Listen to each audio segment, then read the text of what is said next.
Hello दोस्तों, welcome to my YouTube channel. स्वागत है आप सभी का पर्यावरण एवं पारिस्थितिकी तंत्र की सीरीज़ में। और ये इस वीडियो में मैं जैव विविधता के बारे में जो मेरा ये शॉर्ट नोट है उसको डिस्कस करूँगी। सो इस वीडियो को स्टार्ट करते हैं। और तो यहाँ पे फर्स्ट पॉइंट देखिए, मैंने लिखा है जैव विविधता को परिभाषित किस तरह किया जा सकता है। किसी पर्यावरण में विभिन्न प्रजातियों की श्रेणी को जैव विविधता के नाम से जाना जाता है कि कितने प्रकार की प्रजातियां रह रही हैं किसी पर्यावरण में। तो और फिर देखिए, जैव विविधता को इन 3 श्रेणियों में बांटा जाता है। फिर नेक्स्ट है, ये विभाजन जो है व्यूटेकर के द्वारा किया गया था, व्यूटेकर महोदय के द्वारा। और जैव विविधता एक निर्धारित क्षेत्र में विभिन्न प्रकार के पादप एवं जंतुओं की, ये दूसरा एक डेफिनेशन है। और थर्ड पॉइंट है, जैव विविधता आनुवांशिक जाति समुदाय व पारितंत्र के स्तर पर विभिन्न प्रकार के कार्य करके पारितंत्र का निर्वहन संचालन करती है। इसी से जीवों व पादपों के बीच में ऊर्जा का अंतर संचरण होता है। और फिर फोर्थ पॉइंट है, मरुस्थलीकरण से निपटने हेतु UNCCD का COP14 नई दिल्ली में हुआ था, और जहां पे सदस्य देशों द्वारा भारत सहित 2030 तक भूमि क्षरण तटस्थता का लक्ष्य निर्धारित किया गया। सर्वप्रथम फिफ्थ पॉइंट है, सर्वप्रथम बायोडाइवर्सिटी शब्द का प्रयोग वॉल्टेकर जी रॉसन के द्वारा किया गया था। मतलब जैव विविधता शब्द जो है था उसे सबसे पहले वॉल्टेकर जी रॉसन के द्वारा किया गया था। नेक्स्ट पॉइंट है, UN ने 2011 से 20 के दशक को निर्धारित किया है जैव विविधता दशक के द्वारा के नाम से, UN डिकेड ऑन बायोडाइवर्सिटी।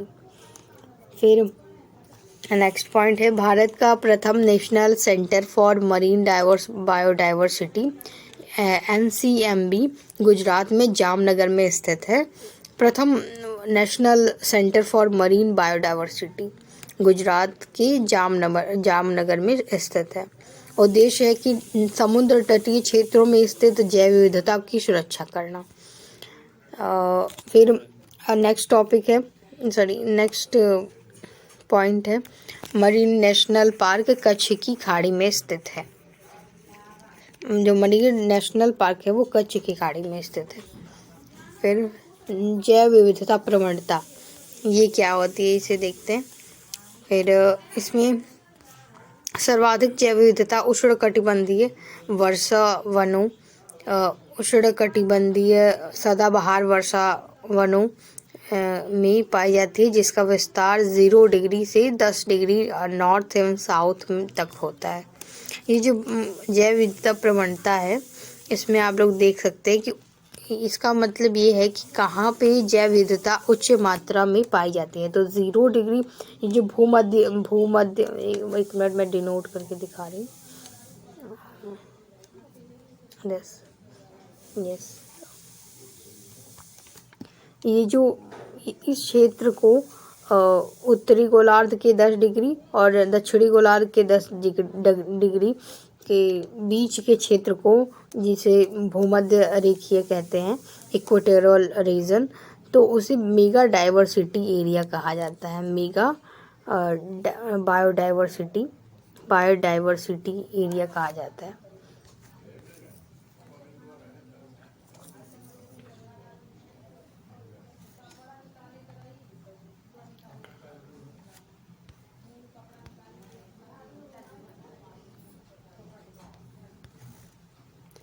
तो इसे मेगा बायोडाइवर्सिटी कहा जाता है। और जिस तरह से हम ध्रुवों की तरफ बढ़ते हैं, ऊपर या नीचे की तरफ, उसमें जैव विविधता में कमी आती है, क्योंकि इसका कारण ये जो है कि सीधे जो सूर्य की किरणें होती हैं वो इक्वेटोरियल रीजन पे मतलब भूमध्य रेखीय क्षेत्र पे पड़ती हैं और इसलिए वहाँ पे ज़्यादातर उच्च जैव विविधता पाई जाती है। उसे मेगा बायोडाइवर्सिटी एरिया जोन भी कहा जाता है। तो ये जैव विविधता प्रवणता का अर्थ यही था। फिर नेक्स्ट, प्रवालों को सामुद्रिक वर्षा वन कहा जाता है, सामुद्रिक वर्षा वन। और फिर जैव विविधता 0 डिग्री भूमध्य रेखा तक बढ़ती है जबकि 90 डिग्री ध्रुवों पर घटती है। फिर पर्वतीय क्षेत्रों में उच्चतर उन्नतांशों चोटियों की तुलना में निम्नतर उन्नतांशों घाटियों में जैव विविधता सामान्यतः अधिक होती है। नेक्स्ट पॉइंट है, भारत में 4 जैव विविधता हॉटस्पॉट हैं। पूर्वी हिमालयन हॉटस्पॉट, पश्चिमी घाट, western Ghat of India and ये ईस्टर्न हिमालयन हॉटस्पॉट। थर्ड है north eastern India and Andaman Nicobar island and Nicobar island Sundaland hotspot. इसके ये निकोबार जो सुंडालैंड हॉटस्पॉट है, ये क्वेश्चन आ सकता है कि मतलब कि किस अंडमान निकोबार में किस द्वीप पे स्थित है। तो आप लोग देख सकते हैं इसमें ये निकोबार द्वीप समूह में स्थित है सुंडालैंड हॉटस्पॉट।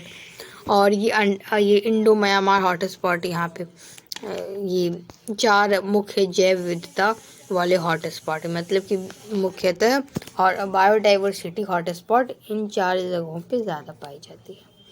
फिर हॉटस्पॉट शब्द का सर्वप्रथम उपयोग नॉर्मन मायर्स के द्वारा 1988 में किया गया था। ये बहुत ही इम्पोर्टेंट चीज़ है। फिर देखिए यहाँ पे ये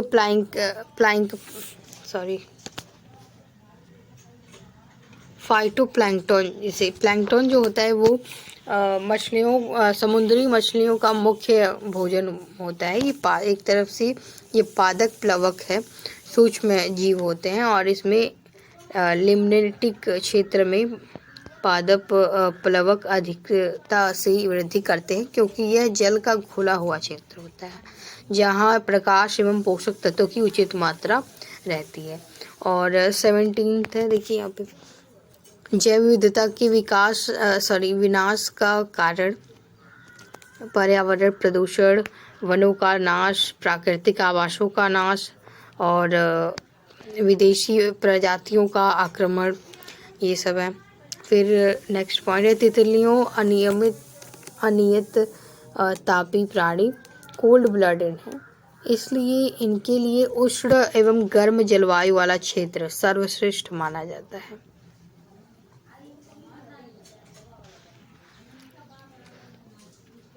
ये सॉरी गलत मैंने लिख दिया, तितलियां होना चाहिए यहाँ पे, ये तितलियां होना चाहिए, गलत हो गया मेरा। फिर नेक्स्ट है, सर्वाधिक प्रजातियां उष्णकटिबंधीय क्षेत्र में पाई जाती हैं। पोषण स्तर में कमी से एक विशेष वर्ग के जीवों की संख्या में वृद्धि होती है जबकि जैव विविधता में कमी आती है। और अगला टॉपिक है जैव विविधता संरक्षण। तो मैं आज इसको डिस्कस कर देती हूँ, जैव विविधता वाला पार्ट कंप्लीट हो जाएगा। फिर जैव विविधता संरक्षण जो है किस तरह किया जा सकता है, इसे स्वस्थानीय और बाह्य स्थानीय 2 वर्गों में विभाजित किया जाता है, जिसे इंग्लिश में इन सीटू कहते हैं और बाह्य स्थानीय मतलब एक्स सीटू। तो इन सीटू किस तरह किया जा सकता है, तो इसमें इन सीटू को संरक्षित क्षेत्र नेटवर्क के रूप में विभाजित करते हैं, जैसे कि पवित्र झील हो गया या फिर उपवन या फिर जैव मंडल निकाय, राष्ट्रीय उद्यान, वन्यजीव अभ्यारण्य के तौर पे। फिर जो बाह्य स्थानीय है एक्स सीटू, इसे पवित्र पौधे व घरेलू बगीचे और फिर बीज बैंक, जीन बैंक, वनस्पति उद्यान, एक्वेरियम, चिड़ियाघर, इस तरह से हम जैव विविधता को संरक्षित कर सकते हैं और किया जाता है। जैव विविधता संरक्षण के लिए अन्य की अपेक्षा सर्वाधिक महत्वपूर्ण रणनीति यह है कि जैव मंडल रिजर्व किया जाए। और एक्स-सिटू संरक्षण के तहत जीवित शुक्राणुओं, अंडों, भ्रूणों के नमूनों को अत्यंत कम तापमान पर द्रवित नाइट्रोजन में संरक्षित किया जाता है और इससे संरक्षण जैव विविधता का किया जाता है।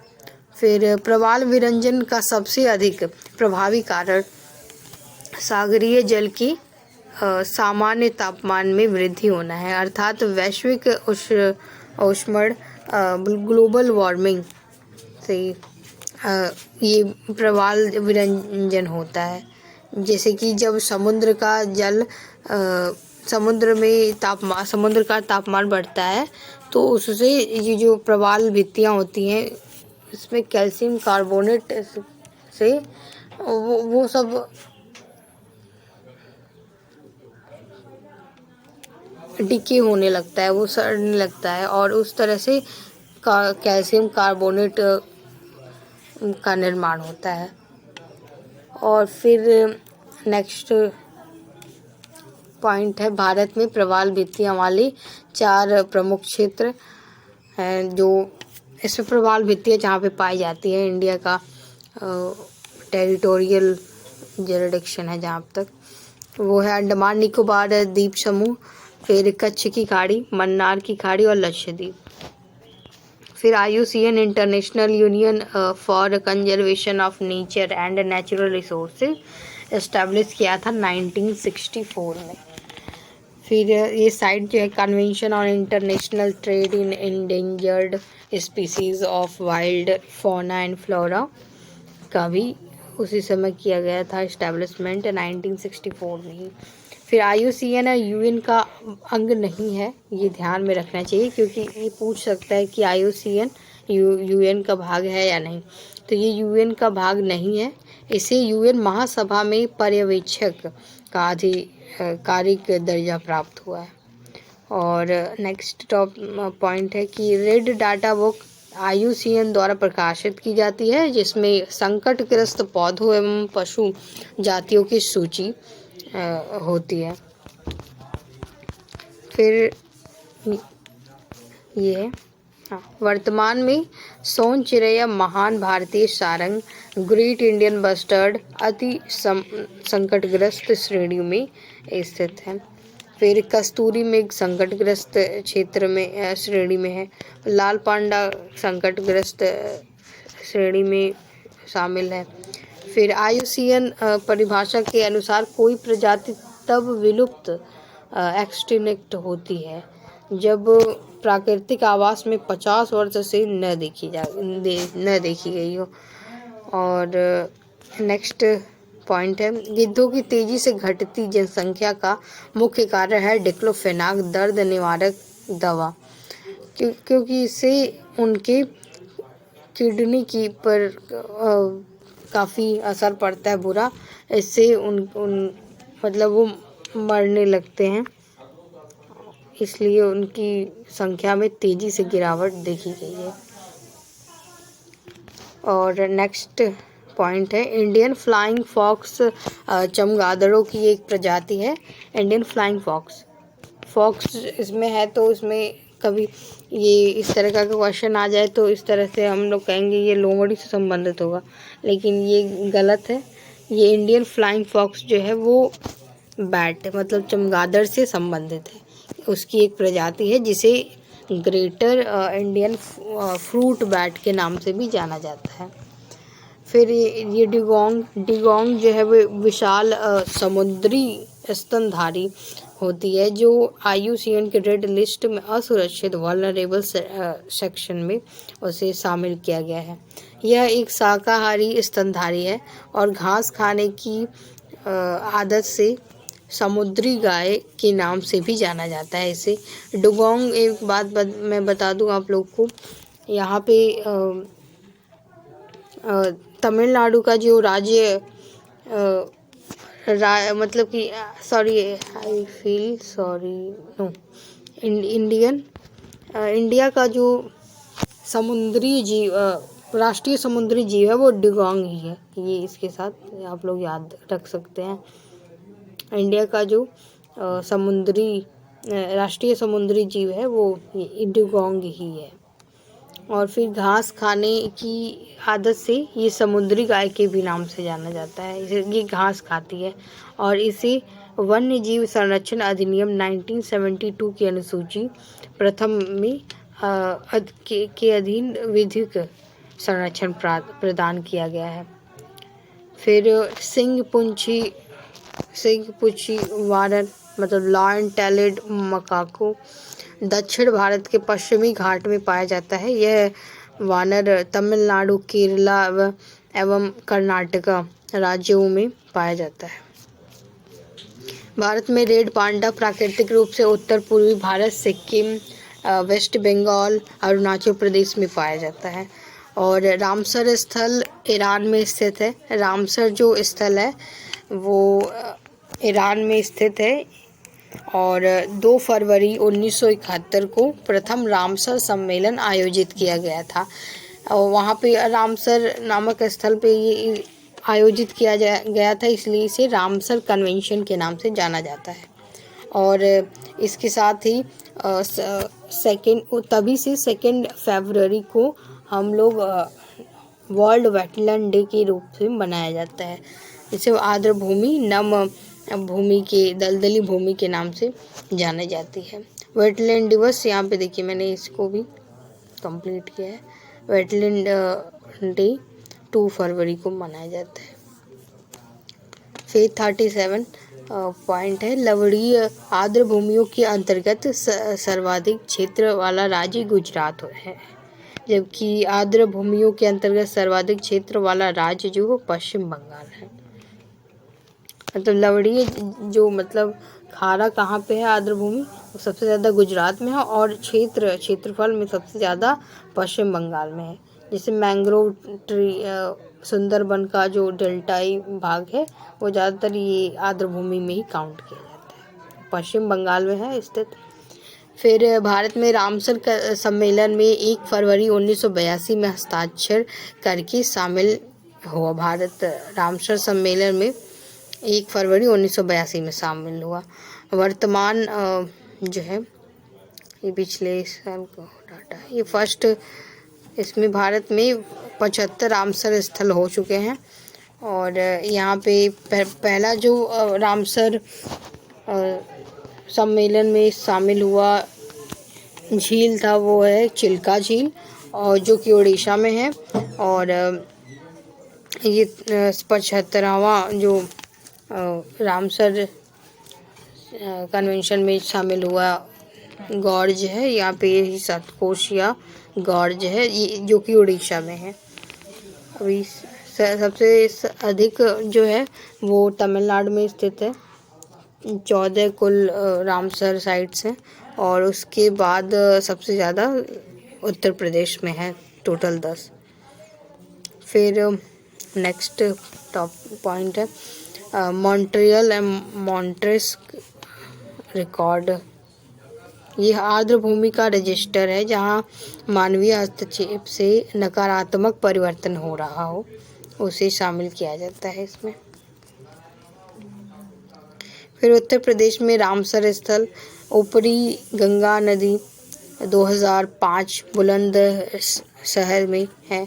सरसरी नावर झील इटावा में स्थित है, ये भी रामसर साइट है। फिर समसपुर पक्षी अभ्यारण्य रायबरेली में है, ये भी रामसर साइट है। और 4th पार्वती अर्गा पक्षी अभ्यारण्य गोंडा में स्थित है, ये भी रामसर साइट है। फिर सांडी पक्षी अभ्यारण्य हरदोई में है, ये भी रामसर साइट है। हैदरपुर आर्द्र भूमि मुजफ्फरनगर प्लस बिजनौर सीमा, ये भी रामसर साइट है। समन पक्षी अभ्यारण्य मैनपुरी में है। नवाबगंज पक्षी अभ्यारण्य जो है वो उन्नाव में है। सूर सरोवर जो रामसर साइट है वो आगरा में है। और बखीरा अभ्यारण्य जो है 2021 में इसे शामिल किया, संत कबीर नगर में स्थित है। फिर ये 41 पॉइंट है आर्द्र भूमियों के अंतर्गत जलीय पादप भारी धातुओं एवं पोषकों के आधिक्य को अवशोषित कर लेते हैं। और भारतीय संसद द्वारा जैव विविधता अधिनियम दिसंबर 2002 में पारित किया गया और 5 फरवरी 2003 को राष्ट्रपति मंजूरी मिली। फिर देखिए, राष्ट्रीय जैव विविधता प्राधिकरण की स्थापना 2003 में की गई और इसका हेडक्वार्टर जो है वो है तमिलनाडु के चेन्नई में। और राष्ट्रीय जैव विविधता प्राधिकरण नेशनल बायोडाइवर्सिटी अथॉरिटी जैव चोरी को रोकता है तथा देशी और परंपरागत आनुवंशिक संसाधनों का संरक्षण भी करता है। नेशनल बायोडाइवर्सिटी अथॉरिटी की अनुशंसा के बिना आनुवंशिक संसाधनों से संबंधित बौद्धिक संपदा अधिकार, इसका मतलब है इंटेलेक्चुअल प्रॉपर्टी राइट्स, हेतु आवेदन नहीं किया जा सकता विदाउट परमिशन के। नेशनल बायोडाइवर्सिटी अथॉरिटी की परमिशन के बिना किसी भी प्राकृतिक आनुवंशिक संसाधनों पर किसी भी तरह की IPR वगैरह को राइट्स को आप फॉलो नहीं कर सकते, मतलब रजिस्टर नहीं कर सकते। फिर नेक्स्ट पॉइंट है जैव सुरक्षा का कार्टेजिना प्रोटोकॉल फरवरी 2004 में मलेशिया में संपन्न हुआ। भारत भी इस पर हस्ताक्षर करता है। और फिर ट्रैफिक की स्थापना 1976 में की गई और यह WWF एवं IUCN का रणनीतिक गठबंधन है और यह सुनिश्चित करता है कि वन्य पादपों और जंतुओं के व्यापार से प्रकृति के संरक्षण को खतरा न हो। और भारत ने नॉर्वे के साथ मिलकर जैव विविधता नीति एवं कानून के केंद्र की स्थापना की, इस जो कि चेन्नई में की गई। और फिर नेक्स्ट पॉइंट है UNREDD reducing emission from deforestation and forest degradation. And ये कार्यक्रम है कि जिसे UNFCCC सदस्यों देशों द्वारा संचालित किया जाता है। परितंत्र एवं जैव विविधता का अर्थतंत्र the economics of ecosystem and biodiversity TEB एक पहल है जो जैव विविधता के आर्थिक लाभों के प्रति आकर्षित करती है ध्यान। और सबसे लंबा जीवित वृक्ष जो है वो सिकोया है, सिकोया जो कि USA में पाया जाता है। और सीब कथोन मुख्यतः लद्दाख की पहाड़ी क्षेत्रों में पाए जाने वाला झाड़ीदार वृक्ष है जिसे बेर में प्रोटीन प्रचुर मात्रा में पाया जाता है और यह मृदा संरक्षण एवं मरुस्थलीकरण रोकने में सहायक होता है। इसका अन्य नाम होता है लहबेरी। इसे सीब कथोर भी कहा जाता है।